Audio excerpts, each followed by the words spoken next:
Hey guys, welcome to Devbhoomi career point. आशा करता हूँ आप सभी लोग स्वस्थ होंगे, काफ़ी अच्छी आपकी स्टडी चल रही होगी। तो देखिए, परीक्षा महाकुंभ का आज है भाग 19। और भाग 19 में हम देखने वाले हैं चमोली जनपद के बारे में, क्योंकि आप सभी को पता है परीक्षा वाणी का जो हमारा अध्याय चल रहा है, अध्याय 9 में है धार्मिक और पर्यटन स्थल, जिसके अंतर्गत जिला दर्शन सीरीज शुरू हो चुकी है महाकुंभ में। और हमने पहले पढ़ा इसमें हरिद्वार, देहरादून और उत्तरकाशी जनपद, और आज हम डिस्कस करने वाले हैं चमोली जनपद के बारे में। तो बहुत ही इंपॉर्टेंट सेशन है, बहुत महत्वपूर्ण है। मैं जल्दी से जल्दी कोशिश कर रहा हूँ कि जिला दर्शन सीरीज को खत्म किया जाए, उसके बाद उत्तराखंड की जनगणना, उत्तराखंड का आर्ट एंड कल्चर और जनजातियाँ, इतने टॉपिक आपके एग्जाम से पहले तक हो जाते तो ये कहीं ना कहीं बहुत ज़्यादा बेनिफिशियल रहता। बाकी सीरीज तो हम कंप्लीट करेंगे परीक्षा वाली की, लेकिन इतने टॉपिक हमने करने ही होंगे, क्योंकि इन्हीं टॉपिक से ज़्यादा क्वेश्चन बनते हैं। लाइक जिला दर्शन वाली सीरीज है, उत्तराखंड का आर्ट एंड कल्चर है, उत्तराखंड की जनजातियाँ हैं, सेंसस है, और उत्तराखंड का हिस्टोरिकल पार्ट तो हम पहले ही कर चुके हैं, और साथ ही राज्य गठन का इतिहास। तो यहाँ से क्वेश्चन ज़्यादा देखने को मिलते हैं। तो आज बात करेंगे चमोली जनपद की। चमोली जनपद देखिए बहुत बड़ा जनपद है देखा जाए। और एक क्वेश्चन को आप हमेशा याद रखना दोस्तों, कई हमारी बुक्स में दिया गया कि उत्तराखंड का क्षेत्रफल में सबसे बड़ा जनपद कौन सा है। तो उत्तराखंड का क्षेत्रफल में सबसे बड़ा जनपद चमोली ही है। इस चीज़ को नोट कर लें।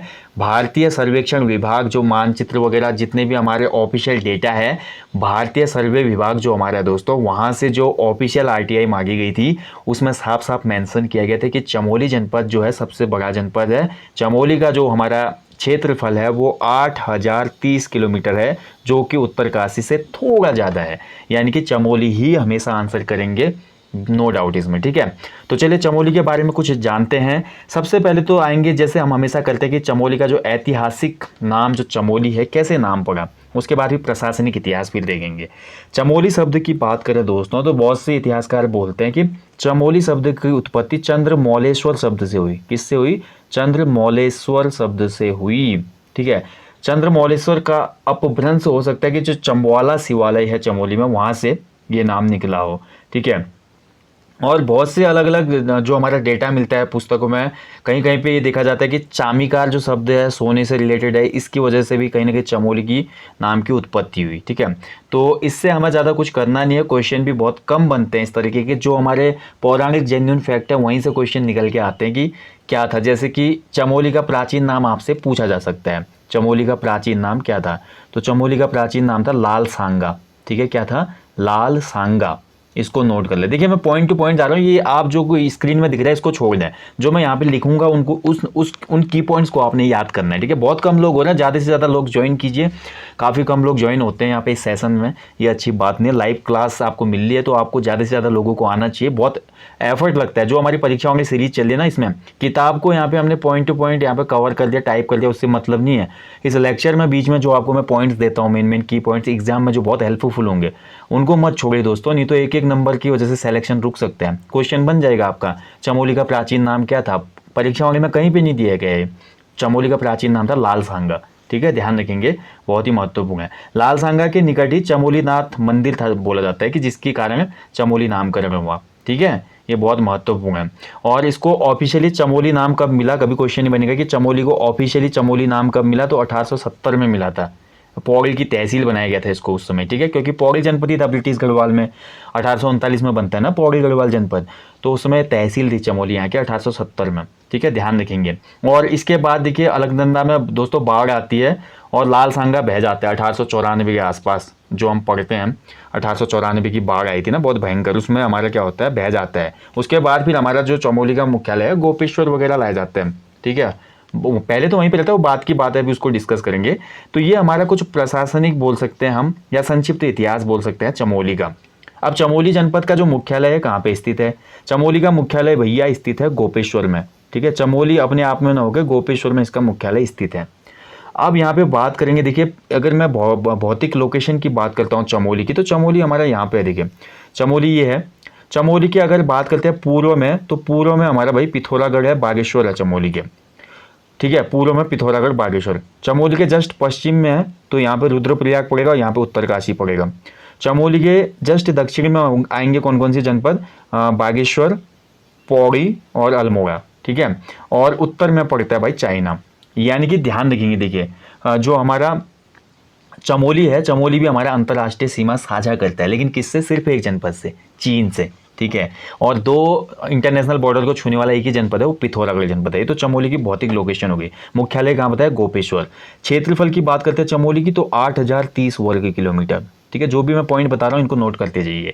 अगर जनसंख्या की बात करते हैं अकॉर्डिंग टू 2011 सेंसस, तो यहाँ की जनसंख्या थी टोटल 3,91,605, ओके।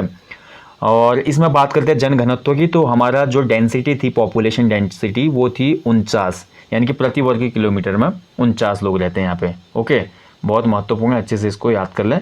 लिंगानुपात की बात करेंगे दोस्तों, तो लिंगानुपात चमोली का है 1019, 2011 की जनगणना के हिसाब से, ठीक है। शिशु लिंगानुपात यानी कि बच्चों के लिंगानुपात की बात करते हैं तो 889, तो ये पॉइंटों को आपने नोट करना है। अब आ जाते हैं चमोली में कितनी तहसीलें हैं। तो तहसीलों की संख्या चमोली में है भैया 12, ठीक है। कितनी तहसीलें हैं? 12।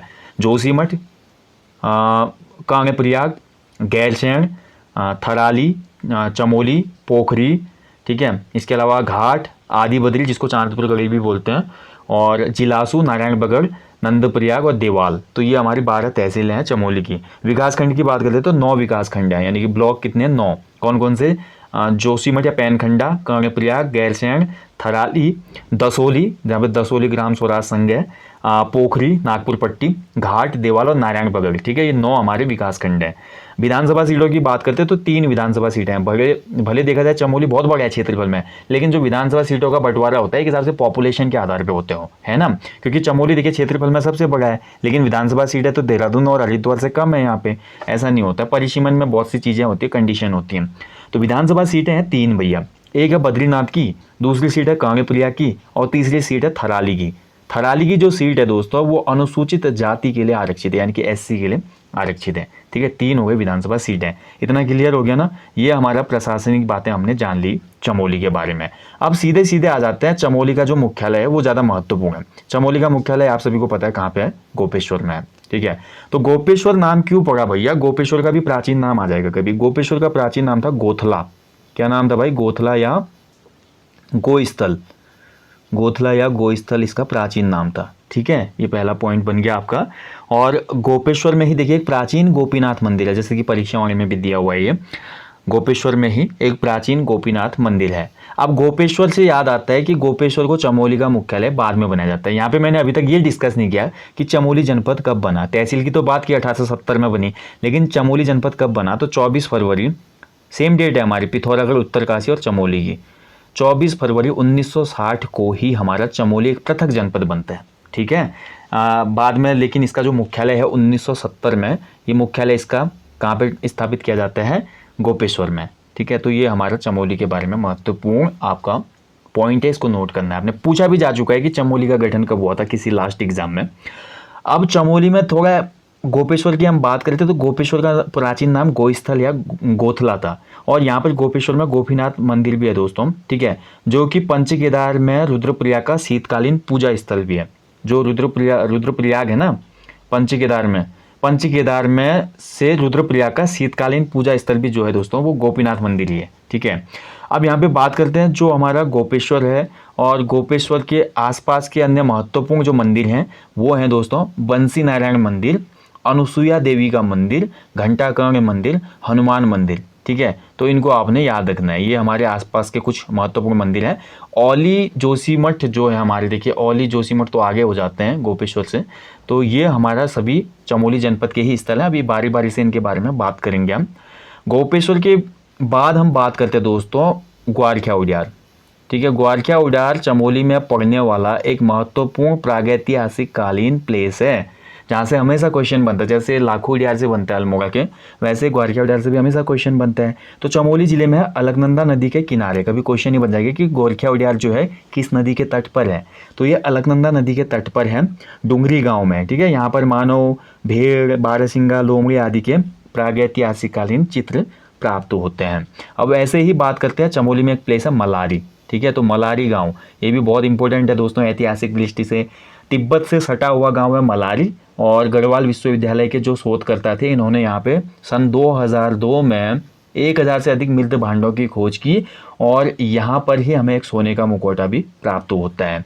ऐसे ही गोपेश्वर में हमको मिलता है भैया त्रिशूल लेक, जो कि बहुत इंपॉर्टेंट है, कई बार एग्जाम में बन चुका है ये त्रिशूल लेक, बहुत इंपॉर्टेंट है। ठीक है, तो गोपेश्वर में एक रुद्र शिव का प्राचीन मंदिर है, वहां पर हमको त्रिशूल देखने को मिलता है, जिसमें 2 अभिलेख हैं। पहला अभिलेख हमको नागवंश के राजा गणपति नाग का देखने को मिलता है, और दूसरा हमें जो अभिलेख है वो नेपाल के शासक अशोक चल्ल का है।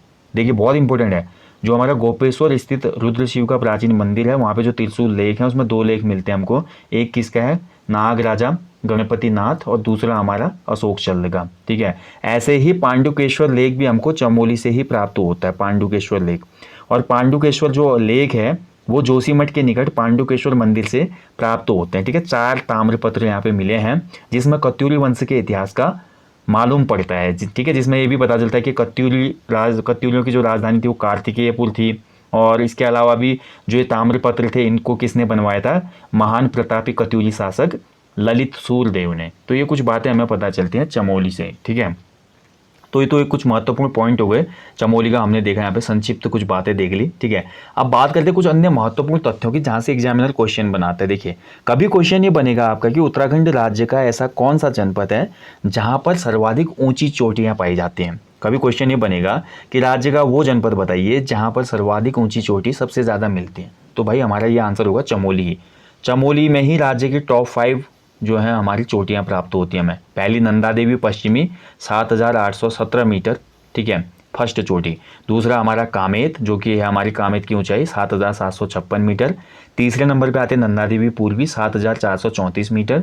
चौथे पे है माणा पर्वत जो कि 7,272 मीटर है, और पाँचवें में आता है चौखंबा जो कि 7,138 मीटर है। यानी कि टॉप 5 माउंटेन जो है वो सिचुएटेड है कहाँ पे, चमोली में ही। ठीक है, चमोली में ही हम देखते हैं दोस्तों, चमोली में बहुत से ग्लेशियर देखने को मिलते हैं, बहुत सी झीलें हैं, बहुत से बुग्याल हैं, बहुत से लोक सांस्कृतिक उत्सव भी हमको चमोली में ही देखने को मिलते हैं। ठीक है, ऐतिहासिक दृष्टि से भी चमोली महत्वपूर्ण है, मध्यकालीन इतिहास में भी चमोली महत्वपूर्ण रहा, राज्य गठन के समय भी जो हमारी घटनाएं हुई उसमें भी चमोली बहुत अग्रणी रहा, बहुत से हमारे जो क्रांतिकारी गतिविधियां थी उनका केंद्र भी था चमोली। ठीक है, तो ये तो कुछ महत्वपूर्ण बातें हो गई।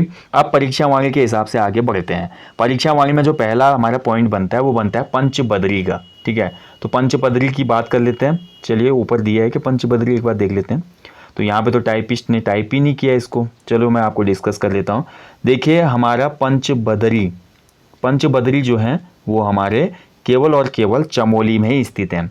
तो ये पंचबदरी कौन कौन से हैं नोट कर लो। पहला है देखिए बद्रीनाथ, ठीक है, बद्रीनाथ। दूसरा हमारा हो जाएगा कौन सा, तो दूसरा हमारा हो जाएगा आदि बद्री। तीसरा हमारा हो जाएगा भविष्य बद्री। चौथा हमारा हो जाएगा वृद्ध बद्री, और पांचवा हो जाएगा योग ध्यान बद्री। अब कभी क्वेश्चन ये बन जाएगा, देखिए अब ऐसे तो इतना तो सिंपल क्वेश्चन बनाएगा नहीं एग्जामिनर भी, भैया वहाँ ऐसे ऐसे बैठे हुए हैं जिनको पता है हमने यूके ट्रिपल, क्योंकि बच्चे तो पूरा पढ़ चुके हैं, बच्चों ने पूरी परीक्षा वाले को रट दिया है, हमारे इसके साथ साथ जो अन्य किताबें आती हैं उत्तराखंड की उनको भी सबको रट दिया है। इसलिए अब क्वेश्चन ये बनेगा कि चमोली में स्थित जो पंच बद्री हैं इनमें पहला बद्री कौन सा माना जाता है, क्वेश्चन ही बन जाएगा। तो भाई जैसा कि नाम से पता चल रहा है आदि बद्री, आदि बद्री जो है वो पहला बद्री है। ठीक है, आदि बद्री पंच जो हमारे पंच बद्री हैं उत्तराखंड राज्य में, उस पंच बद्री में पहला बद्री माना जाता है आदि बद्री। बहुत महत्वपूर्ण, ध्यान रखेंगे इसको। ठीक है, ये कर्णप्रिया के निकट है दोस्तों, और यहाँ पर देखिए पहले 16 मंदिर थे ऐसा बोला जाता है, लेकिन वर्तमान समय में केवल 14 मंदिर देखने को हमको मिलते हैं। ठीक है, ऐसे हमने बात की अभी दोस्तों दूसरा जो बद्री था, दूसरे बद्री में हमारे अब बात करें हम बद्रीनाथ की, तो बद्रीनाथ तो भाई फेमस ही है, 4 धाम में एक धाम है बद्रीनाथ। ठीक है, तो बद्रीनाथ के बारे में थोड़ा बहुत यहाँ पे बात करना आवश्यक हो जाता है। तो बद्रीनाथ की मैं बात करूँ दोस्तों, बद्रीनाथ सबसे ज़्यादा टूरिस्ट विजिट करते हैं। सबसे पहले तो आपका कभी क्वेश्चन ये बन जाएगा कि किस धाम में हमेशा टूरिस्ट ज़्यादा आते हैं। बद्रीनाथ में बिल्कुल भी पैदल रास्ता नहीं तय करना पड़ता, बद्रीनाथ धाम के बिल्कुल सामने यानी कि 100 मीटर की डिस्टेंस पे गाड़ियाँ जाती हैं, इसलिए बद्रीनाथ को सर्वाधिक टूरिस्ट विजिट करते हैं। कभी भी एक क्वेश्चन बनेगा तो ये बिल्कुल कॉमन सेंस वाला क्वेश्चन है कि हाँ भाई बद्रीनाथ में सबसे ज़्यादा आए होंगे। अब बद्रीनाथ की बात करते हैं दोस्तों, ये 4 धामों में अंतिम धाम है। क्वेश्चन ये भी बन सकता है कि प्रथम धाम यमुनोत्री है और अंतिम धाम बद्रीनाथ है। ठीक है, यहाँ पे हमारी 4 धाम यात्रा समाप्त हो जाती है। देखो बोला जाता है कि जो हमारी माता लक्ष्मी है, लक्ष्मी जी ने यहाँ पर देखिए बेर होता है ना, बेर जो शिवरात्रि में बेर आता है, बेर के पेड़ के रूप में स्थापित करी थी, इसलिए इसको बद्री बेर यानी कि बेर नाम पड़ गया, और यहाँ से फिर बद्रीनाथ हो गया इसका नाम। ठीक है, कालांतर में। अब बात करते हैं किस तट पर है, तो बद्रीनाथ हमारा अलकनंदा नदी के तट पर स्थित है। ठीक है, ये भी बहुत महत्वपूर्ण है। बद्रीनाथ जो है अलकनंदा के तट पर है और नर और नारायण पर्वतों के बीच में है। बद्रीनाथ की लोकेशन नर और नारायण पर्वतों के बीच में है। यहाँ के जो पुजारी होते हैं, क्वेश्चन बन गया है यहाँ से, यहाँ के जो पुजारी होते हैं वो नंबूदरी ब्राह्मण होते हैं। कौन से ब्राह्मण होते हैं भाई? नंबूदरी ब्राह्मण।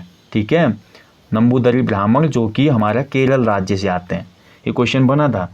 इनमें से दक्षिण भारत के जो पुजारी हैं, बद्रीनाथ के पुजारी दक्षिण भारत के किस राज्य से आते हैं? तो केरल राज्य से आते हैं। यहाँ का जो मंदिर है इसमें बहुत ज़्यादा कंट्रोवर्सी है। देखिए, एग्जामिनर ने लास्ट टाइम पे मुगल शैली दिया था, कहीं पे उत्तराखंड शैली आ जाता है, कहीं पे कत्यूर शैली आ जाता है, लेकिन जो हम बात करें बद्रीनाथ मंदिर है भैया, ये मिश्रित शैली में बना हुआ मंदिर है एक हिसाब से। ठीक है, मिश्रित शैली। अब मिश्रित शैली ऑप्शन में नहीं है तो राहुल सांकृत्यायन जी क्या बोलते हैं कि ये मिश्रित मुगल शैली का बना है। ठीक है, राहुल सांकृत्यायन जी बोलते हैं ये मिश्रित मुगल शैली का है, लेकिन कंफर्म नहीं हो पा रहा कि किस शैली में है। भी वैसा ही मंदिर, गुंबद भी दिखता है मंदिर में, कत्यूर शैली का भी, उत्तराखंड शैली का भी हमको कहीं ना कहीं इसमें प्रभाव देखने को मिलता है ना। लेकिन अलग अलग यहाँ पे मत हैं तो हम इसी हिसाब से ज़्यादा कन्फ्यूज होते हैं एग्जाम में। बद्रीनाथ में 1 मीटर की दोस्तों लंबी शालिग्राम की मूर्ति स्थापित है। राहुल सांकृत्यायन जी तो ये बोलते हैं कि ये मूर्ति भगवान गौतम बुद्ध की है, ऐसा भी बोला जाता है। ठीक है, तो ये तो अभी तक क्लियर हुआ नहीं।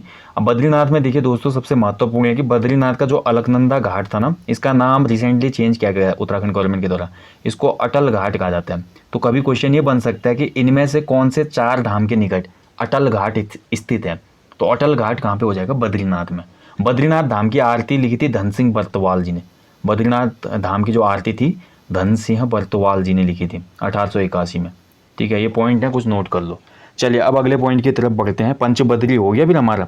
ठीक है, क्या क्या देख लिया हमने? आदि बद्री देख लिया, बद्रीनाथ देख लिया। अगला जो है अगला कौन सा है हमारा? भविष्य बद्री की बात करते हैं।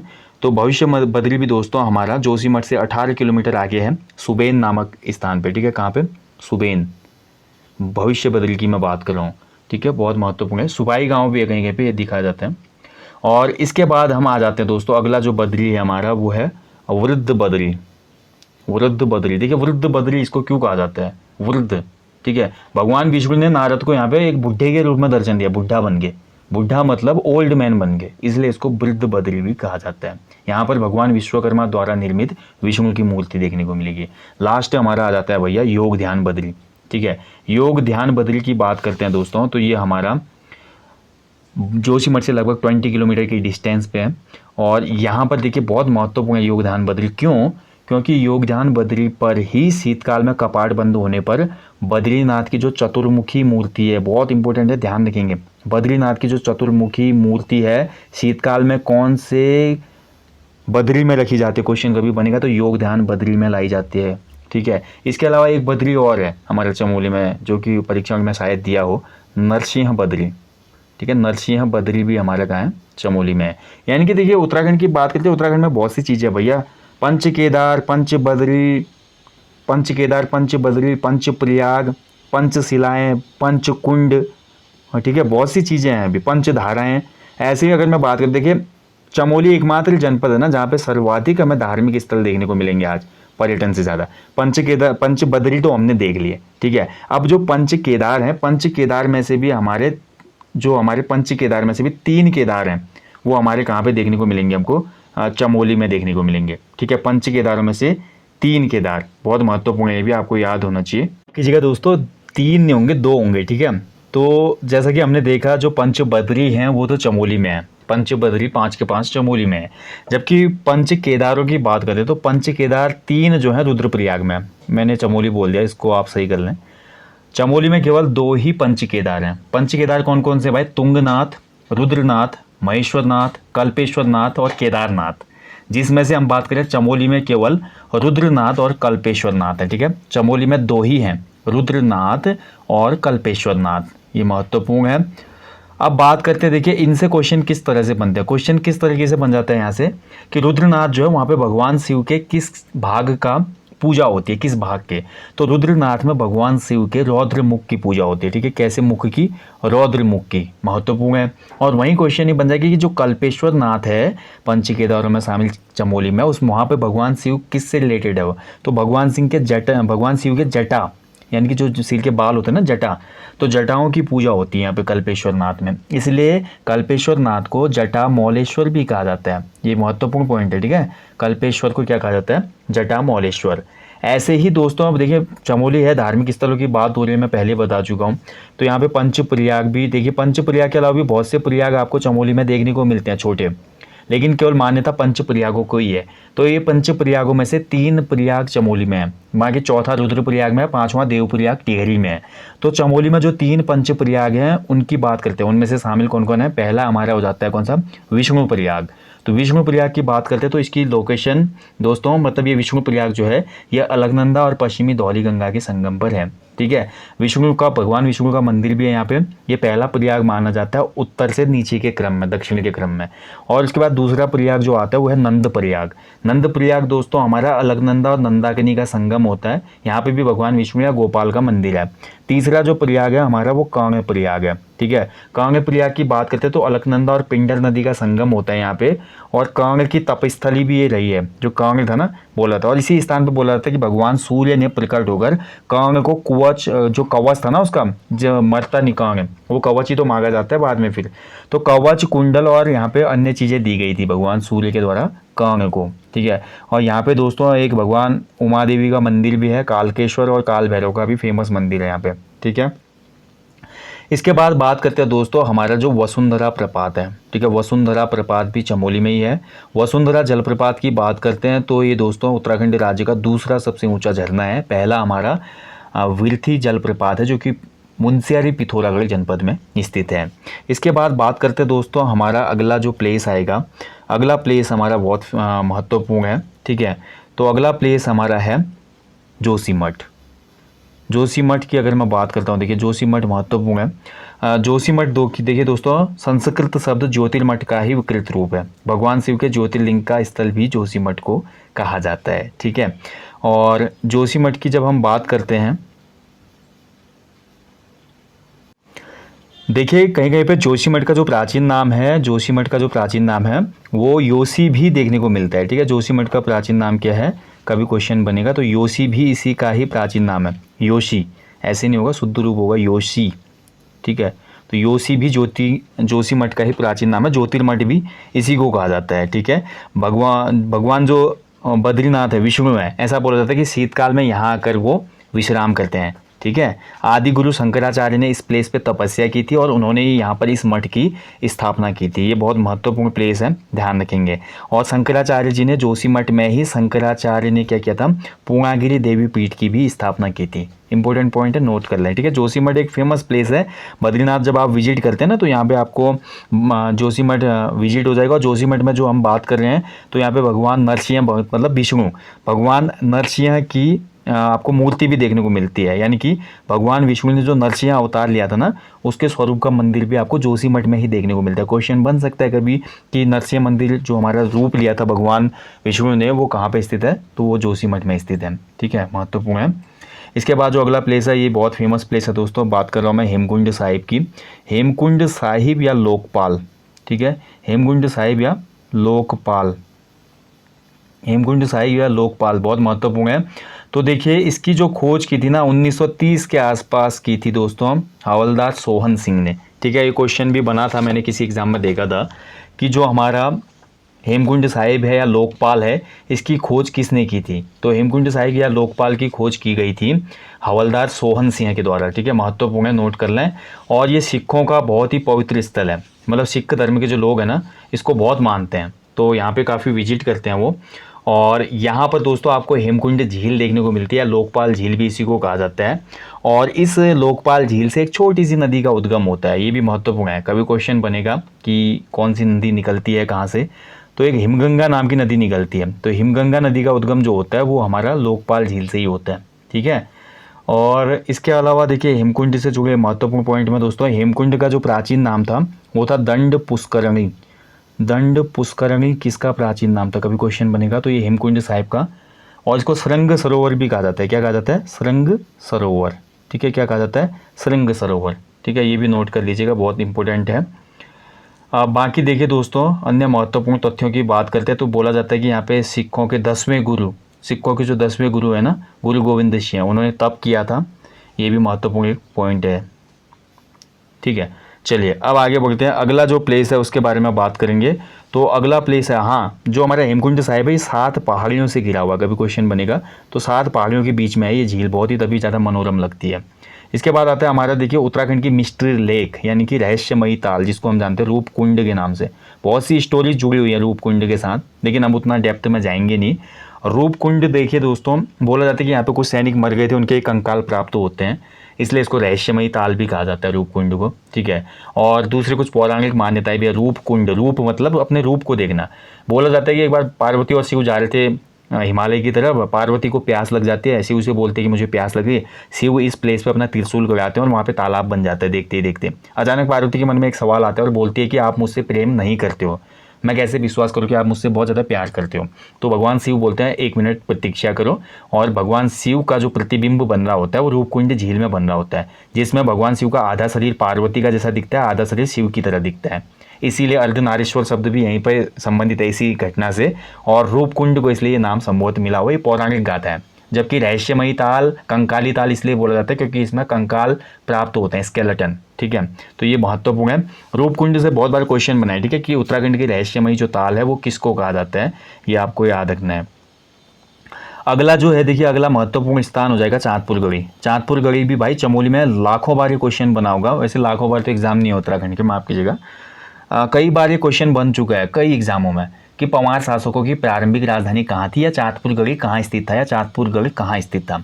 तो ये हमारी चमोली में ही है चांदपुर गढ़, और ये पंवार शासकों की प्रारंभिक राजधानी भी रहा। ठीक है, इसके बाद आ जाते हैं दोस्तों हम चमोली जनपद के एक बहुत ही महत्वपूर्ण प्लेस पे, जिसका नाम है फूलों की घाटी, यानी कि वैली ऑफ फ्लावर्स। तो वैली ऑफ फ्लावर्स के संबंध में सबसे महत्वपूर्ण तथ्य तो ये निकलता है कि वैली ऑफ फ्लावर्स की खोज किसने की थी। तो फूलों की घाटी की खोज की थी भाई हमारे किसने, फ्रैंक स्मिथ नामक एक अंग्रेज ने की थी, आप सभी को विदित ही होगा। और उसने दोस्तों यहाँ पर बहुत सी चीज़ें खोज की, जैसे कि पुष्पों की बहुत सी प्रजातियों की खोज भी फ्रैंक स्मिथ के द्वारा की गई थी, और लगभग 250 किस्म के फूल वो अपने साथ ले गया। ठीक है, यहीं पर दोस्तों एक ब्रिटिश पर्वतारोही थी, एक लेडी थी जिनकी मौत हो गई थी, जिसको हम जानते हैं मार्गरेट लैंग के नाम से। ठीक है, मार्गरेट लैंग यहाँ पे मर जाती है, उनका स्मारक भी यहाँ पे बनाया गया है। अब फूलों की घाटी से रिलेटेड महत्वपूर्ण पॉइंट ये बनता है कि फूलों की घाटी जो है नेशनल पार्क के रूप में भी स्थापित किया गया। तो फूलों की घाटी राष्ट्रीय उद्यान की स्थापना कब हुई थी, तो इसकी स्थापना हुई थी 1982 में। ठीक है, ध्यान रखेंगे, राष्ट्रीय उद्यान फूलों की घाटी गंध और मादन पर्वतों के बीच में है। ठीक है, गंध और मादन, माफ कीजिएगा, नर और गंधमादन पर्वत के बीच में फूलों की घाटी नर और गंधमादन पर्वतों के बीच में है। 1982 में ये नेशनल पार्क बना। और सबसे मोस्ट इंपॉर्टेंट पॉइंट है दोस्तों, 2005 में फूलों की घाटी को विश्व धरोहर सूची में शामिल किया गया। फूलों की घाटी को 2005 में विश्व धरोहर सूची में शामिल किया गया। इसका कुल क्षेत्रफल है 87.5 वर्ग किलोमीटर, ये हम पहले ही डिस्कस कर चुके थे। इसका मुख्यालय जोशीमठ है। ठीक है, फूलों की घाटी में पुष्पावती नदी बहती है, ध्यान रखेंगे, जो कि कामेत पर्वत श्रृंखला की पुस्तोया ताल है, वहाँ से निकलती है। यहाँ पे बहुत से आपको फूल भी देखने को मिलेंगे, जैसे कि हमारा मेन फूलों की बात करें तो विषकंडार, ब्रह्म कमल, सालम पंजा, फेण कमल, हिम कमल आदि देखने को मिलते हैं। फूलों की घाटी की कुछ फ्रैंक स्मिथ ने की थी 1931 में, महत्वपूर्ण है। ठीक है, उन्होंने एक पुस्तक भी लिखी थी फूलों की घाटी के संदर्भ में, जिसका नाम था द वैली ऑफ फ्लावर। ठीक है, ये भी इंपॉर्टेंट पॉइंट है। इसके अलावा फूलों की घाटी के बीचों बीच में हमको देखने को मिलती है कौन सी ताल, लिंगा ताल। ठीक है, ध्यान रखेंगे, फूलों की घाटी के बीचों बीच में है लिंगा ताल। ओके, फूलों की घाटी को स्कंद पुराण में क्या बोला गया है, फूलों की घाटी को स्कंद पुराण में बोला गया है भैया, क्या फूलों की घाटी को स्कंद पुराण में बोला गया है केदारखंड में, स्कंद पुराण के केदारखंड में नंद कानन यानी कि नंद का वन बोला गया है। और दूसरा हमारे महाकवि कालिदास हैं, महाकवि कालिदास ने मेघदूत में इसको बोला है अलका। ठीक है, फूलों की घाटी को अलका बोला है, ये भी महत्वपूर्ण है। इसके अलावा स्थानीय लोग इसको भिंडार घाटी भी बोलते हैं, पुष्पावती घाटी भी बोलते हैं, पुष्परसा घाटी भी बोलते हैं, फ्रैंक स्मिथ घाटी भी इसी को कहा जाता है। ठीक है, और गंधमादन घाटी भी इसी को कहा जाता है। तो ये कुछ महत्वपूर्ण पॉइंट है फूलों की घाटी के संदर्भ में। ओके, इतना क्लियर हो गया ना। अब बढ़ते हैं अगले प्लेस की तरफ। ठीक है, अगला कुछ महत्वपूर्ण जो प्लेस है उसके बारे में हम देखेंगे। उसके अलावा देखिए चमोली में बहुत से मंदिर भी हैं, जिनको आपने याद रखना चाहिए, जो कि छोटे छोटे मंदिर हैं, क्वेश्चन बन जाता है। जैसे कि माता मूर्ति का मंदिर है, ठीक है, तो माता मूर्ति का जो मंदिर है ये माणा गाँव में, कभी क्वेश्चन बनेगा माणा गाँव में, ठीक है, ध्यान रखेंगे।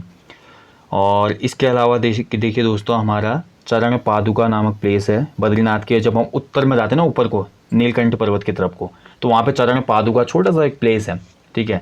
और नर नारायण आश्रम भी इसी के आसपास देखने को हमको मिलते हैं।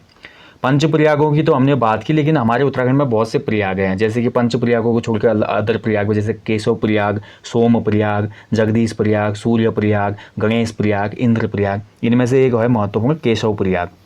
केशव प्रयाग देखा जाए तो उत्तर से हम देखेंगे तो पहला प्रयाग होगा। पंच प्रयाग में तो नहीं आता ये, लेकिन प्रयाग तो है ना। केशव प्रयाग में हमारा देखिए संगम होता है, प्रथम प्रयाग है ये, लेकिन संगम होता है यहाँ पे किसका, अलकनंदा और हमारा सरस्वती का। सरस्वती और अलकनंदा का संगम स्थल है केशव प्रयाग में। और इसी सरस्वती नदी पर हमको देखने को मिलता है माणा गांव में एक बहुत बड़ा पुल, जिसको हम जानते हैं भीम पुल के नाम से। बोला जाता है कि पांडव लोग यहाँ से गुजर रहे थे, नदी बहुत ही बड़े स्तर पे आई हुई थी, ठीक है, नदी ने विकराल रूप धारण किया होता। अब भीम को तो गुस्सा आ जाता था, हाई टेम्पर था भीम, उसने बड़ी चट्टान पकड़ी, आर पार रख दिया और एक नेचुरल पुल का निर्माण हो गया। इसी को भीम पुल कहा जाता है, ठीक है। वसुंधरा प्रपात की हम पहले बात कर चुके हैं। अगला एक प्लेस है जिसके बारे में बात करना आवश्यक हो जाता है, सतोपंथ। सतोपंथ देखिए एक ग्लेशियर भी है और सत्यपथ इसका प्राचीन नाम था, ठीक है। सतोपंथ एक सरोवर भी है, ध्यान रखेंगे। सतोपंथ के समीप हमको एक गुफा भी देखने को मिलती है, राम गुफा। अभी हमने आगे भी बात की थी बद्रीनाथ के आसपास, लेकिन सतोपंथ में भी राम गुफा हमको देखने को मिलती है, ठीक है। गैरसैंण की हमने बात की थी दोस्तों। गैरसैंण में देखिए हमारे यूकेडी ने राजधानी घोषित कब की थी, कभी क्वेश्चन बनता है तो गैरसैंण को यूकेडी ने, उत्तराखंड क्रांति दल ने 1992 में राजधानी घोषित कर दी थी, चंद्रनगर नाम से। ये भी तो पढ़ते हैं ना हम, ठीक है, तो ये भी एक इंपॉर्टेंट पॉइंट है, याद रखेंगे। गैरसैंण में हमारा ढोल संस्थान भी है, ठीक है, जो हमारा राजकीय वाद्य यंत्र है ढोल।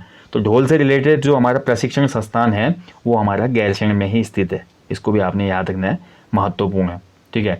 गैरसैंण विकास परिषद कब गठित हुआ, कभी क्वेश्चन बन सकता है, तो 2014 में गैरसैंण विकास परिषद, ठीक है। तो लगभग प्लेस हो गई। हाँ, एक ऐतिहासिक प्लेस है ग्वालदम। ग्वालदम में कैसे बोल सकता हूँ, जिसको बधानगढ़ी के निकट है ना, बदांगी का युद्ध हुआ था, कई बार क्वेश्चन बन गया हमारा इतिहास में, हमने डिस्कस किया बदांगी का युद्ध किन किन के बीच में होता है। तो ग्वालदम दोस्तों हमारा चाय और सेब की खेती के लिए प्रसिद्ध है। यहाँ पर एसएसबी का ट्रेनिंग सेंटर भी है, सशस्त्र सीमा बल जो होता है ना हमारा पैरामिलिट्री फोर्स, एसएसबी, ठीक है, ध्यान रखेंगे। लॉर्ड कर्जन ट्रैक भी जो हमारा शुरुआत होती है रास्ते की, यहीं से होती है। अब ये देखो एक नया पॉइंट मिल गया आपको, उत्तराखंड में लॉर्ड कर्जन ट्रैक किस जनपद में स्थित है, तो ये हमारा चमोली में ही है, ठीक है।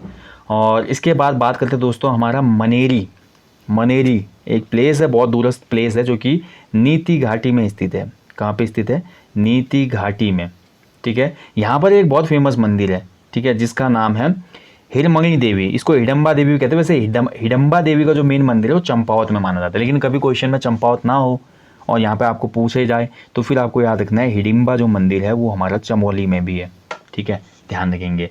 अब हम बात करेंगे दोस्तों जो हमारा चमोली जनपद है, चमोली में स्थित अन्य कुछ महत्वपूर्ण नदियों के बारे में, जिसमें पहला नाम तो हमने बात की अलकनंदा, ठीक है। अलकनंदा सबसे महत्वपूर्ण नदी है चमोली की। अलकनंदा को देखिए पौराणिक ग्रंथों में देव नदी कहा गया है। भाई क्वेश्चन बन सकता है यहाँ से सीधे सीधे, किस नदी को देव नदी कहा गया है, तो अलकनंदा को कहा गया। यह कहाँ से निकलती है, तो ये सतोपंथ ग्लेशियर से निकलती है, ठीक है।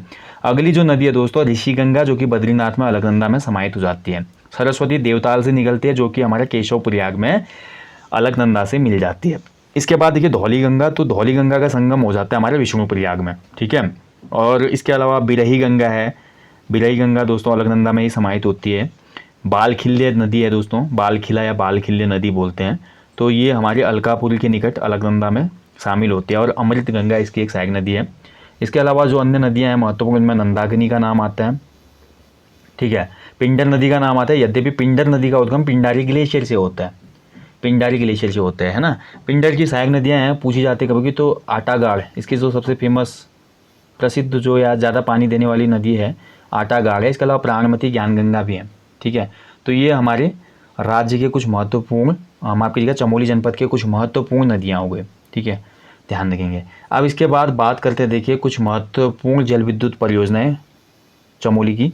तो महत्वपूर्ण जल विद्युत परियोजना में आ जाता है दोस्तों हमारा विष्णुगाड़ पीपलकोटी योजना। ऋषिगंगा परियोजना दोस्तों, जहाँ पर ट्रेजेडी हो गई थी हाल में, आपने देखा होगा। ऋषिगंगा परियोजना फरवरी 2021 में हुआ था ना, ग्लेशियर ब्रस्ट हो गया था। ग्लेशियर ब्रस्ट होने की वजह से ऋषिगंगा का जो प्रोजेक्ट था वो धराशायी हो गया। बहुत से लोग कालकलवित हो गए उसमें, काफ़ी लोगों को खोया। खुद मैंने अपने जानने वाले मेरे साथ के थे कुछ बंदे, एक दो इंजीनियर्स, वो भी उसी प्रोजेक्ट में थे, जो कि उस घटना में लापता हो गए। ठीक है, यानी कि उस घटना में देखा जाए तो कालकलवित हो गए वो। तो यहाँ पर देखिए एक बहुत बड़ी ट्रेजेडी है। तो ऋषिगंगा से क्वेश्चन बनने की संभावना है आगामी एग्जाम में कि ऋषिगंगा परियोजना ये किस जनपद में है, ऋषिगंगा जो परियोजना है ये किस नदी पर है। तो ऋषिगंगा नाम से ही पता चल रहा है। ठीक है, और इसी के नीचे हमारा NHPC का भी हमारा एक बड़ा जल विद्युत परियोजना का प्लांट लगा हुआ था, हालांकि वो निर्माणाधीन था। इसके अलावा बात करें दोस्तों, अगला जो परियोजना है देखिए, देवल परियोजना है एक पिंडर नदी पे, ठीक है, जो कि चमोली में ही है। देवल परियोजना जो मेन नाम है वो तो परीक्षा में मिल जाते हैं, कुछ अन्य नाम बता रहा हूँ मैं यहाँ पे की पॉइंट आपको। ठीक है, उर्गम परियोजना है, उर्गम परियोजना भी हमारी चमोली में ही है, उर्गम परियोजना। ठीक है, किस पे है ये, कल्पगंगा पे। नंदाकिनी नदी पे एक फेमस परियोजना है, नंदाकिनी पे एक परियोजना है जिसका नाम है राजवक्ती। ठीक है, नंदाकिनी पे हमारी एक परियोजना है राजवक्ती परियोजना। ऐसे बनाला परियोजना जो कि बनाला नदी पे है। ठीक है, और ऐसे ऋषिगंगा परियोजना है जो कि ऋषिगंगा पे हम बता चुके हैं। धौलीगंगा जो पश्चिमी है चमोली की, उसमें हमारी एक फेमस है तमकलाटा। ठीक है, तमकलाटा परियोजना, लाटा तपोवन परियोजना भी इसी पे है, और तपोवन विष्णुगाड़ परियोजना भी हमारी धौलीगंगा पे ही देखने को मिलती है। ऐसे बिरही गंगा दोस्तों, यहाँ पे गौना झील बनी थी, बिरही गंगा में गौना ताल परियोजना देखने को मिलती है। ठीक है, तो ये हो गई चमोली जनपद की कुछ महत्वपूर्ण जल विद्युत परियोजनाएं। अब चमोली के कुछ मेले वगैरह देखते हैं और उत्सव वगैरह देखते हैं। ठीक है, तो इसमें देखिए चमोली की बात करें और उत्सवों का नाम ले तो सबसे पहले मेरे दिमाग में तो एक ही उत्सव आता है दोस्तों, जो कि सबसे महत्वपूर्ण उत्सव है चमोली का, और इसका नाम है रम्माण उत्सव। ठीक है, रम्माण उत्सव इसलिए भी महत्वपूर्ण हो जाता है क्योंकि यूनेस्को ने इसको अमूर्त धरोहर सूची में शामिल किया है। तो चमोली का सलूर, डुंगरा आदि गांव है दोस्तों जहां पर ये रम्माण उत्सव होता है। रम्माण उत्सव की बात करते हैं दोस्तों, मुखौटा शैली में इसमें नृत्य किए जाते हैं, और इसमें कोई भी संवाद पात्रों के बीच में नहीं होता, यानी कि मूक संवाद के थ्रू पूरी कहानी बोल दी जाती है। एक हिसाब से पहाड़ी रामायण को इसमें प्रेजेंट किया जाता है। यहाँ पर ध्योपत्तर बोला जाता है हमारे मुखौटों को, देवताओं के। ठीक है, और दूसरा हमारा होता है खलियारी पत्तर। तो खलियारी पत्तर होते हैं मनोरंजन के मुखौटे, इनको पहनते हैं वहाँ के स्थानीय कलाकार, और उसके बाद ही रम्माण उत्सव मनाया जाता है। ठीक है, तो इसमें बहुत सी चीज़ें होते हैं, इसमें कुछ जैसे फेमस है, जैसे बढ़िया होता है इसमें, तिब्बत के जो व्यापारी और यहाँ के लोकल्स में उसमें लूटपाट की घटनाएं होती थी उसका वर्णन होता है। और एक इसमें वर्णन किया जाता है माल मल्ल का, जिसमें स्थानीय लोगों और गोरखाओं के बीच हुए युद्ध का वर्णन किया जाता है। अगला जो है एक कुरु जोगी, एक फॉर्मेट है इसमें। कुरु जोगी में क्या होता है कि हास्य नृत्य होता है। ठीक है, अपने पूरे शरीर पे जो हास्य पात्र होता है वो क्या करता है, कुरु नामक एक घास होती है चिपकने वाली, तो उसको लेकर इधर उधर भागता है। ठीक है, और जोकर की संज्ञा इसको दी जाती है स्थानीय भाषा में। ऐसे ही म्योर मुरैंग होता है यहाँ पे। तो पहाड़ों में जो भी दैनिक हमको परेशानियाँ होती हैं, उन परेशानियों को, जैसे कि लकड़ी काटना, घास काटना, मवेशियों को चराना, अन्य ट्रेजेडी जो होती हैं, उनका वर्णन कहीं ना कहीं इसमें किया जाता है। ठीक है, तो ये हमारा किसमें होता है, कुरु, माफ़ कीजिएगा, ये हमारा होता है म्योर मुरैंग में। ठीक है, ध्यान रखिएगा, म्योर मुरैंग में ये चीज़ें होती हैं। अब वहीं बात करते हैं दोस्तों, देखिए रम्माण कौथिग जो था ना, रम्माण कौथिग की बात करते हैं तो 2007 तक ये हमारा स्थानीय स्तर पे ही था। लेकिन इसके बाद क्या हुआ, वहाँ के एक शिक्षक थे डॉक्टर कुशल सिंह भंडारी।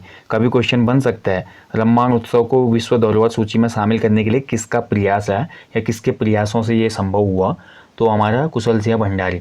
इन्होंने रम्माण को लिपिबद्ध किया और उसका अंग्रेजी में अनुवाद किया। ठीक है, और फाइनली क्या हुआ दोस्तों, 2008 में टीम आई हमारी चेक करने के लिए, और फाइनली 2 अक्टूबर, बहुत इंपॉर्टेंट डेट है, 2 अक्टूबर 2009 को यूनेस्को ने हमारे रम्माण को विश्व के अमूर्त धरोहर सूची में शामिल किया। अमूर्त का मतलब होता है जिसको हम छू नहीं सकते, फिजिकल नहीं है ना ये चीज़, ये तो एक एक्ट है। और जैसे भौतिक हमारी चीज़ें, जैसे फूलों की घाटी है, वो हमारा अमूर्त धरोहर सूची में नहीं आएगी, वो सीधे विश्व की सांस से देखा जाए तो धरोहर सूची में शामिल हो जाएगी। ठीक है, तो ये है हमारा महत्वपूर्ण पॉइंट, आपको याद रखना है इसको। ठीक है, तो इसके अलावा भी अन्य उत्सव हैं, ये तो हमारा मेन उत्सव है जहाँ से क्वेश्चन बनने की पूरी संभावना रहती है, क्योंकि कई बार क्वेश्चन बनता है कि कब इसको यूनेस्को में शामिल किया गया। इसके अलावा देखिए, अब मैं चमोली के अन्य महत्वपूर्ण बता रहा हूँ। नौठा मेला, नौठा मेला लगता है भाई आदि बद्री के साइड को, ठीक है, आदि बद्री जो हमने बात की थी वहाँ पे लगता है नौठा मेला। इसके अलावा देवाल का मेला देवाल में लगता है। कुलसारी का मेला, कुलसारी मेला ये भी हमारे चमोली में लगता है। मेन बता रहा हूँ मैं कुलसारी, ठीक है। बिखोत का मेला, बिखोत, बिखोत वैसे स्यालदेव बिखोती अलग है, ये बिखोत है खाली, बिखोत का मेला ये कर्णप्रयाग के आसपास लगता है। अनुसुईया का मेला लगता है हमारा, अंसी का मेला भी इसको कहते हैं, ठीक है, ये भी चमोली में है। नंदकेसरी का मेला लगता है थराली में। इसके अलावा देखिए गोचर मेला, हाँ एक इंपॉर्टेंट और है गोचर मेला, जहाँ से क्वेश्चन बनते हैं। गोचर मेला, गोचर मेला एक व्यावसायिक मेला है। कैसा मेला है? व्यावसायिक मेला है, ठीक है। गोचर में तत्कालीन जो गढ़वाल का डिप्टी कमिश्नर था ना, इसके सुझाव पर ये हमारा 1943 में शुरू किया गया था गोचर मेला, 1943 में बर्नाड था वहाँ पे, ठीक है।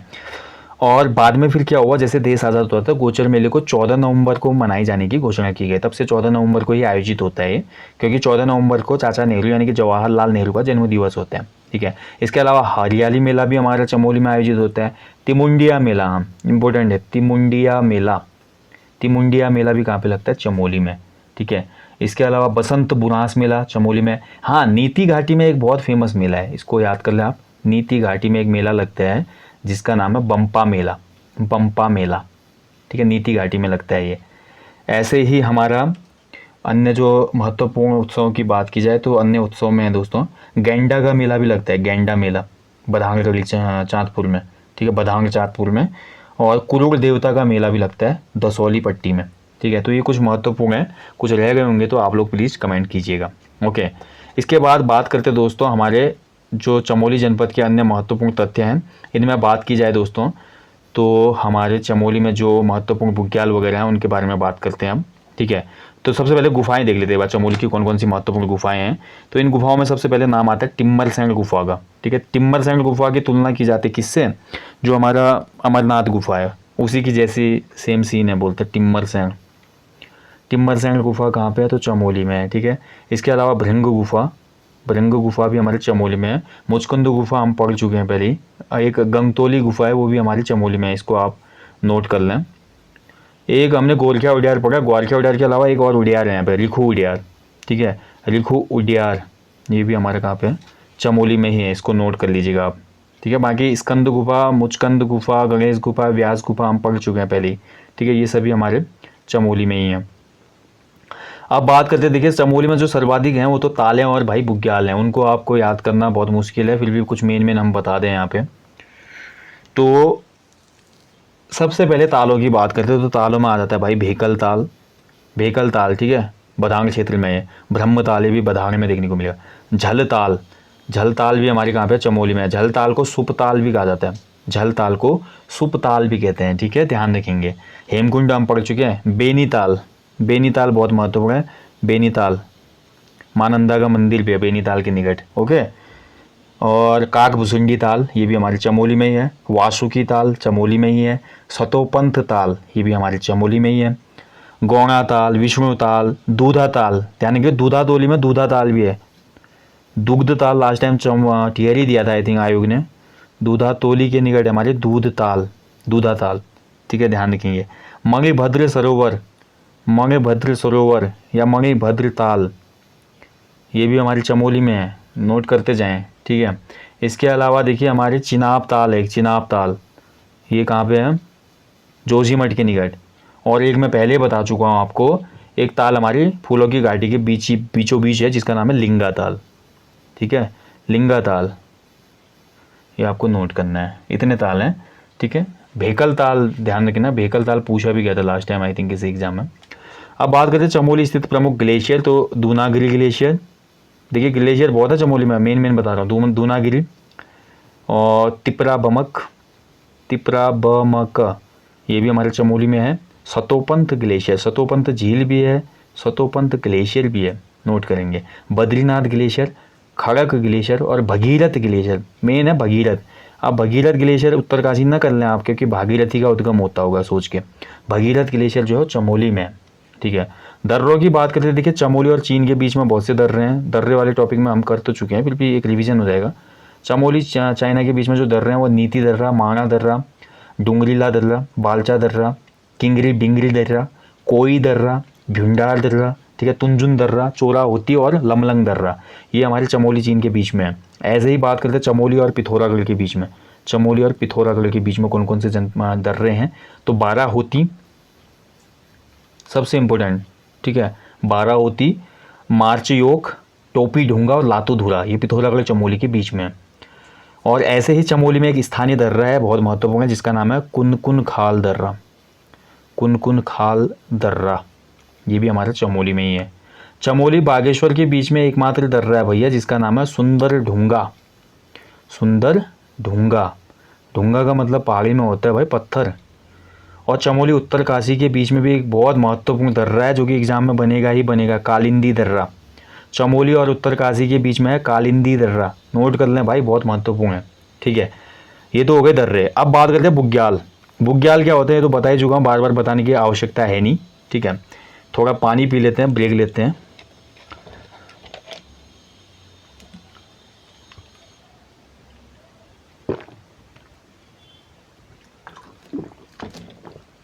ठीक है। तो बुग्याल हमारे होते हैं घास के मैदान। जो हमारे उच्च हिमालयी क्षेत्र हैं वहाँ पे जो घास के मखमली मैदान होते हैं वो कहलाते हैं बुग्याल, पयार, पाश्चर, एल्पाइन, ठीक है। पशुचारकों का स्वर्ग भी इसको कहा जाता है। चमोली में तो बहुत से बुग्याल देखने को मिलते हैं हमको, जिसमें सबसे पहले नाम आता है बेदिनी बुग्याल का। बेदिनी क्यों इंपॉर्टेंट है, बेदिनी बुग्याल इसलिए इंपॉर्टेंट है दोस्तों, क्योंकि बोला जाता है बेदिनी बुग्याल में ही वेदों का प्रणयन हुआ था। जो हमारी 4 वेद है ना हिंदू धर्म के, इन 4 वेदों का प्रणयन बेदिनी बुग्याल में ही हुआ था, ठीक है। इसके बाद जो अगला बुग्याल है वो हमारा बहुत महत्वपूर्ण है, गुरसों या गौरसों बुग्याल, ठीक है। ये भी चमोली में ही है, नोट करते जाइएगा आप, ठीक है। देखिए पातरान नचौंगिया बुग्याल है, ये बहुत महत्वपूर्ण है। पातरान चौंगिया बुग्याल, बहुत सी कहानियों से जोड़कर देखा जाता है इस बुग्याल को, पातरान चौंगिया। वैसे गढ़वाल क्षेत्र में पातर शब्द बहुत से लोग जानते होंगे इसका मतलब क्या होता है, ठीक है। तो इसी पे आधारित एक घटना थी जिसके कारण इस बुग्याल का नाम पातर नचौंगिया पड़ गया, ठीक है। अभी ज़्यादा डिस्कस करेंगे तो बहुत लंबा हो जाएगा। इसके अलावा नेक्स्ट जो बुग्याल है क्वारी पास बुग्याल, ये भी कहाँ पे है, चमोली में है। नंदकानन बुग्याल, फूलों की घाटी को नंदकानन बोला गया है, तो नंदकानन बुग्याल कहाँ हो जाएगा, फूलों की घाटी भी अपने आप में एक बुग्याल है, ठीक है, ध्यान रखेंगे। अगला देखिए रताकोंग बुग्याल, नोट करते जाएं, रताकोंग बुग्याल। घस्तोली बुग्याल, घस्तोली बुग्याल, ठीक है। चमोली में बढ़िया घास होती है, ऐसे याद रखें, तो घस्तोली से आपको घास से याद आ जाएगा घस्तोली। इसके बाद नेक्स्ट जो बुग्याल है बर्मी बुग्याल, बहुत से बुग्याल है भाई चमोली में, नोट करते रहें। लक्ष्मी वन बुग्याल, हाँ एक इम्पोर्टेंट है जलीसेरा बुग्याल। जलीसेरा भी कहाँ पे है, हमारा तपोवन से ऊपर ये बुग्याल पड़ता है। मनपे बुग्याल, मन यहीं पे बस गया, मनपे बुग्याल। भेटी बुग्याल, ठीक है। अब कुछ खर्क बुग्यालों को खर्क भी कहा जाता है, ठीक है। लाता खर्क बुग्याल चमोली में ही है। खादू खर्क बुग्याल चमोली में ही है। डांग खर्क बुग्याल चमोली में ही है। कोरा खर्क बुग्याल चमोली में ही है। बागची खर्क या बागची बुग्याल चमोली में ही है। अवनी खर्क चमोली में ही है। और एक मोस्ट इम्पोर्टेंट जो कि नाम आप कई बार सुनते हैं, केचुआ, जो कि किसान का मित्र होता है ना, इसके नाम पे भी एक बुग्याल है चमोली में जिसका नाम है केचुआ खर्क, ठीक है, ध्यान रखेंगे। खर्क वह स्थान होता है दोस्तों जहाँ पर जो हमारे मवेशी होते हैं ना उनको चराने के लिए और उनको रखने के लिए प्लेस बनाए जाते हैं, कि झोपड़ियाँ होती हैं अस्थायी, ऐसा प्लेस कहलाता है खर्क, ठीक है। और बुग्यालों को कश्मीर में मर्ग कहते हैं, हिमाचल प्रदेश में बुग्यालों को थच कहा जाता है, ठीक है, ये भी याद रखना है आपने। पयार और इसके साथ साथ बुग्याल, ये शब्द उत्तराखंड में प्रचलित हैं। पशुचारकों का स्वर्ग भी उत्तराखंड में इसको ही कहा जाता है, ठीक है। तो ये चमोली से संबंधित कुछ महत्वपूर्ण पॉइंट हो गए दोस्तों। पर्वतों की भी हमने बात कर ली, इसके अलावा भी कुछ कुछ पॉइंट यहाँ पे रह गए ऐसा मुझे लगता नहीं, लगभग हमने सभी पॉइंट्स को पूरा किया। हाँ एक स्थल रह गया औली कैसे भूल गया मैं, ठीक है। तो औली दोस्तों बहुत महत्वपूर्ण प्लेस है। औली अपने शीतकालीन जो यहाँ पे एडवेंचर होते हैं इनके लिए फेमस है। शीतकाल में यहाँ पे ऐसा भौगोलिक लैंडस्केप है जिसमें आराम से आप स्कीइंग कर सकते हैं, बर्फ़ के जो खेल होते हैं उनका आनंद उठा सकते हैं, इसलिए औली महत्वपूर्ण है। जोशीमठ से थोड़ी दूरी पर स्थित है औली। औली में एक महत्वपूर्ण रोप वे भी है, रज्जू मार्ग, ठीक है। और ओली रोपवे का निर्माण कब हुआ था, ये क्वेश्चन बना था एग्जाम में, 1993 में हुआ था ओली रोपवे का निर्माण। ठीक है। ओली में दोस्तों हमारा हनुमान जी का रिलेटेड एक अंजनी माता का प्राचीन मंदिर भी देखने को हमको मिलता है। ठीक है। अंजनी माता का मंदिर कभी पूछा जाएगा तो वो हमारा कहाँ पे होगा, ओली में होगा। और ऐसे देखिए मांगा जो गांव है ना, मांगा गांव में मैंने आपको बताया रोंगपा और मारछा जनजातियाँ, मारछा जो भोटिया की ही उपजाति मारछा भी यहाँ पे रहती है, ध्यान रखेंगे। मांगा घाटी की प्रमुख फसल, कभी क्वेश्चन बन गया चलो, कि मांगा जो घाटी है उत्तराखंड में, मांगा वैली की जो फेमस क्रॉप है वो कौन सी है, तो भाई पहाड़ी आलू। मांगा के आलू बहुत फेमस है। ठीक है, इसको आपने याद रखना है। और मांगा में बहुत से कुटीर उद्योग में लाइक जैसे जो पंखी, शॉल, दरी, इसके अलावा कालीन वगैरह यहाँ पे बुनने को देखने, ये जो जनजातियाँ हैं ना ये यहाँ पे यही काम करती हैं। ठीक है, तो इसलिए बहुत फेमस है ये। तो दोस्तों ये था चमोली। आई थिंक चमोली का पूरा यहाँ पे पोर्शन हमने कंप्लीट कर लिया है। इसके अलावा भी अगर इसमें कुछ पॉइंट रह गए होंगे दोस्तों तो आपको मैं हमेशा बोलता हूँ वीडियो के नीचे कमेंट कर दें ताकि मैं उसको पिन कर दूँ और कुछ लोग जो पॉइंट रह जाते हैं तो वो लोग भी उसका लाभ उठा सकें। हाँ, चमोली स्थित कुछ एक कुंड थे जिनको डिस्कस करना बहुत ज़रूरी है। एक कुलसारी कुंड है चमोली में, कुलसारी कुंड, ठीक है। कुंड थोड़ा झील से छोटा आकार होता है, कुंड मतलब नौला बावड़ी की आकार का ही होता है, ज़्यादा बड़ा नहीं होता कुंड। तो कुंड पिंडर नदी के बाएं तट पे स्थित है दोस्तों ये कुलसारी कुंड। ऐसे ही एक और कुंड है जिसको सैलोदक कुंड कहा जाता है, मध्य महेश्वर के निकट, सैलोदक कुंड। ठीक है, तो सैलोदक कुंड भी कहाँ पे हमारा स्थित है, तो ये चमोली में ही स्थित है। बाकी ग्वालदम हमने डिस्कस कर ही लिया।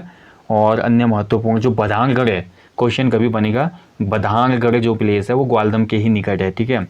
और एक और क्वेश्चन बन सकता है कि कुमाऊं गढ़वाल की संस्कृति का केंद्र, कुमाऊं गढ़वाल की, चमोली स्थित कौन सा प्लेस कुमाऊं गढ़वाल की संस्कृति का मिलन बिंदु माना जाता है। कुमाऊं गढ़वाल की संस्कृति का मिलन बिंदु भी मानते हैं हम किसको, ग्वालदम को। ठीक है, क्योंकि ग्वालदम ऐसी लोकेशन में है कि कुमाऊं भी वहाँ पे बगल में अल्मोड़ा बागेश्वर आ जाता है, अल्मोड़ा आता है और उस तरफ हमारा चमोली हुआ। तो दोनों का कल्चर हमको मिक्स कल्चर यहाँ पे देखने को मिलता है। ठीक है, तो ये कुछ पॉइंट हैं जो कि महत्वपूर्ण है, ध्यान रखेंगे दोस्तों। हमारा गोपेश्वर में एक और ऐतिहासिक तथ्य यहाँ पे रह गया।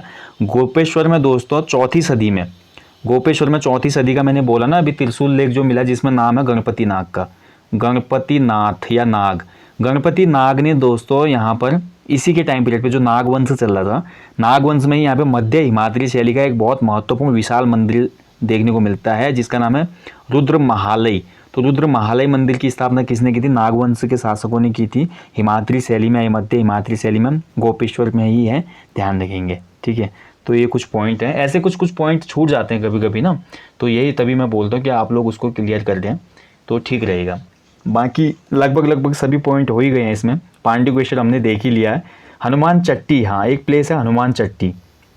हनुमान चट्टी कहाँ स्थित है, कभी क्वेश्चन बन सकता है। तो हनुमान चट्टी की लोकेशन भी हमारी कहाँ पे है, बद्रीनाथ के निकट ही। जब हम बद्रीनाथ यात्रा के लिए जाते हैं ना तो बद्रीनाथ के निकट ही हमको हनुमान चट्टी देखने को मिलती है। ठीक है, इसके अलावा एक मंदिर है, बहुत फेमस मंदिर है, कैलुआ विनायक, कैलुआ विनायक। ठीक है, तो ये भी हमारा दोस्तों चमोली में ही देखने को मिलता है। ठीक है, कल्पेश्वर नाथ हम पढ़ चुके हैं और पंचबदरी हमारा चमोली जनपद में ही देखने को मिलती है हमको, पंचबदरी हमने देख लिया और पंच केदारों में से 2 केदार हमारे चमोली में है। ठीक है, बाकी अन्य कुछ तथ्य इसमें रह गए हैं तो आप लोग भी प्लीज़ कमेंट बॉक्स में कमेंट करें। ठीक है, सेशन को आप यहीं पे समाप्त करते हैं क्योंकि टॉपिक काफ़ी लंबा हो चुका है, लगभग सभी चीज़ें हमने इसमें कवर कर ली हैं। फिर भी कुछ पॉइंट रह गए होंगे तो प्लीज़ कमेंट कर लीजिएगा और जल्दी से जल्दी कोशिश रहेगी कि मेरी इस जिला दर्शन सीरीज़ को मैं समाप्त कर दूँ और आपके जो बचे हुए मेन इंपॉर्टेंट टॉपिक हैं वो एग्ज़ाम से पहले हो जाएं। लाइक जो हमारा है उत्तराखंड का art and culture and Uttarakhand की जनजातियाँ, ये 2 टॉपिक हमारे एग्ज़ाम से पहले हो जाते तो सब चीज़ लगभग ठीक रहता है। ठीक है, मैंने आपको फिर से बोल दिया कि जो सबसे ज़्यादा एग्ज़ाम में क्वेश्चन बनते हैं वो हमारे उत्तराखंड की हिस्ट्री, जियोग्राफी जो कि लगभग हो चुकी है। ये हमारे जो सेशन है ये मिक्स स्टैटिक सेशन है जो अभी उत्तराखंड जिला दर्शन चल रहा है। आर्ट एंड कल्चर, उत्तराखंड की ट्राइब्स एंड जो स्टैटिक पोर्शन बचा हुआ फिर लोगों से, विभूतियों से, खेल खिलाड़ी, वो चीज़ें तो आप डिस्कस भी कर सकते हैं। ठीक है, so thank you for watching guys. Session बहुत लंबा हो गया, आप लोग बने रहिएगा ऐसे चैनल पे जो टेस्ट सीरीज आ रही है, सामान्य अध्ययन टेस्ट सीरीज, उत्तराखंड जी के टेस्ट सीरीज, इसके अलावा हिंदी की टेस्ट सीरीज। और जिन लोगों ने अभी तक ज्वाइन नहीं किया है, हमारे जो एप्लीकेशन पे 50 फुल लेंथ प्रैक्टिस सेट की टेस्ट सीरीज चल रही है, उसको ज्वाइन करें, आगामी परीक्षाओं के लिए बहुत ज़्यादा बेनिफिशियल है। So thank you for watching, अपना ध्यान रखें। जय हिंद, जय उत्तराखंड, शुभ रात्रि दोस्तों।